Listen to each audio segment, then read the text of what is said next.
Hello, my name is Adam Short, and I'm an advanced certified QuickBooks Online Pro Advisor and also IRS enrolled agent. And today I'd like to talk to you about some of the new features that QuickBooks Online now has associated with independent contractors and how to track those in QBO. This is the free QBO Test Drive that you can access for free if you Google QBO Test Drive.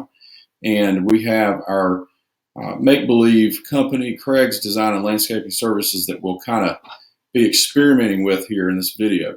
So this is the dashboard. Let's go into workers. This was a recent change. It used to be called employees, but they expanded it to be workers. So now we've got employees and contractors in here, these tabs up here at the top. So right now we're talking about contractors. So let's say Craig's Design and Landscaping decides they want to bring on some new contractors to help them with some new clients that they've acquired. So we already have one in here, but let's add a new contractor.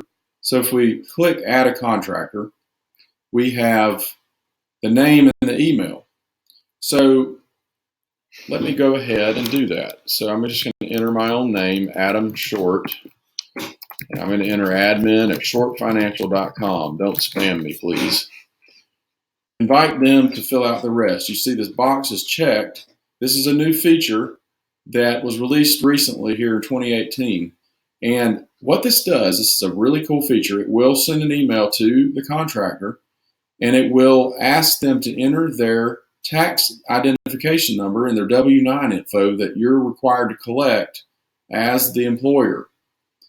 Remember, you're considered an employer even if you don't hire them as a W-2 employee. Technically, in the general definition of the term, you're an employer, so you're required to secure a signed W-9 request for tax identification number. This helps to expedite that process.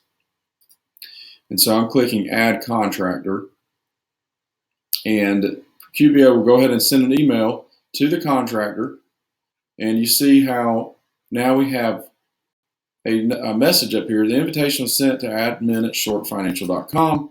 We can resend it if we need to, and the status right here, waiting for contractor. However, let's say the contractor doesn't get, for whatever reason, they don't get the email or they don't have time to look at it, and they go ahead and they provide us a W-9, and we go ahead and want to enter that information into the QBO, have it recorded and on file. Okay, well, let's say this is an individual, and let's say it's myself. So Craig's Design and Landscape is hiring me as their lawnmower person. So I'm going to enter a fake social security number, and it gives me an error. Let's see if we put a dash like that. It still does, because it knows that that's not a real social security number. The email's already hard-coded in there. Let's put the address to 123 Main Street, Anytown, Alaska 00000, and we're going to save. It won't let us save because we have the wrong zip code, I'm sure. But you get the idea. That's where you're going to add your contractor. Now, the other thing that you can do with this is you can set up whether or not this person's payments are tracked for 1099 purposes at the end of the year. So we want to actually go back over here to expenses, and we're going to go to vendors, because the contractor that was entered just now is also a vendor.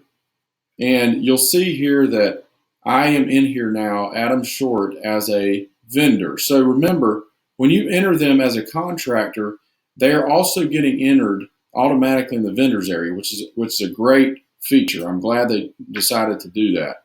So I'm going to go in here and I'm going to click Edit, and I am going to make sure this box is already checked. See at the bottom here, we want to track payments for 1099. Okay. The business ID number is the tax ID number. So once the Social Security or tax ID number has been entered, it should populate in here. But if not, go ahead and enter it.